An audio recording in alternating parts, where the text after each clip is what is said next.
Videos para el maestro. Ciencias y tecnología. Biología. Primer grado. Bloque 1. 3. Las funciones comunes de los seres vivos. Diversas estrategias para un mismo fin, la nutrición. Una de las preguntas más fascinantes que más ha tomado tiempo a muchos biólogos, muchos ecólogos, muchos nutriólogos, muchos médicos, es la importancia del estudio de la nutrición.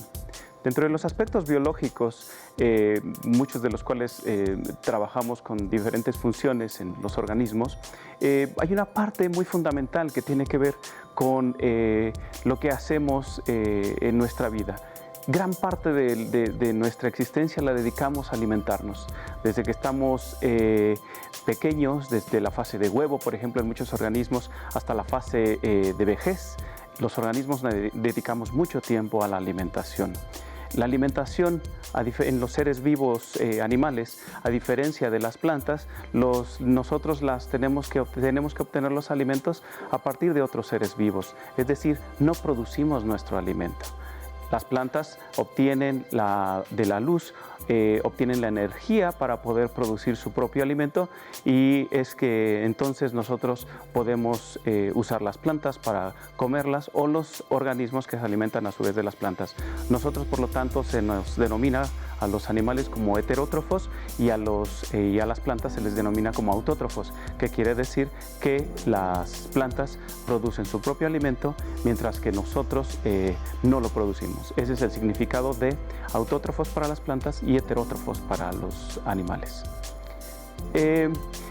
Dado que estamos dedicando mucho tiempo a la alimentación, uno se pregunta, bueno, ¿qué requerimientos en particular necesitamos y qué tiene que ver con esos requerimientos? Es decir, ¿qué tipo de adaptaciones necesitamos para obtener ese alimento? En primer lugar, el alimento se obtiene en diferentes proporciones, con diferentes cantidades, con diferentes calidades de los nutrientes en las diferentes fases de la vida.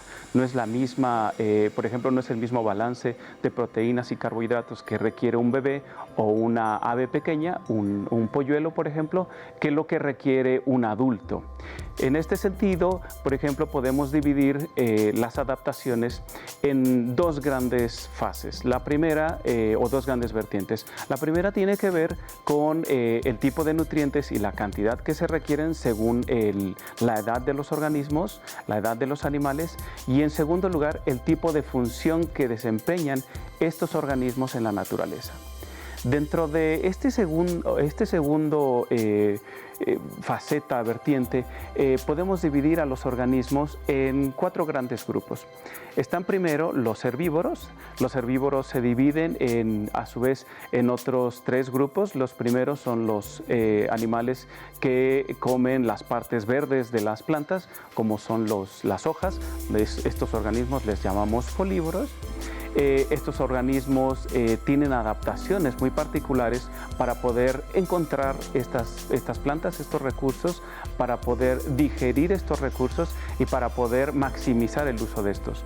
Este grupo en general obtiene relativamente muy pocos nutrientes de alimentarse de las hojas verdes, y muchos de estos organismos, por ejemplo, tienen hasta varios estómagos, lo cual les permite ir aprovechando en secuencia cada una de las proporciones de las plantas que han estado comiendo.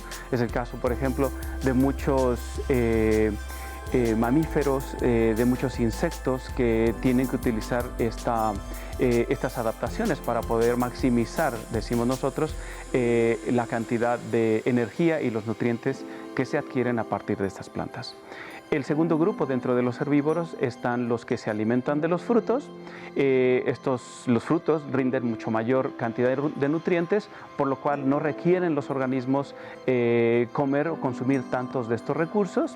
Y tienen adaptaciones, por ejemplo, en el caso de las aves, muy claras para poder obtener, en primer lugar, poder encontrar estos frutos, poder vislumbrar dónde los producen las plantas, de qué colores son, y a su vez, una vez encontrados, poderlos comer y aprovecharlos.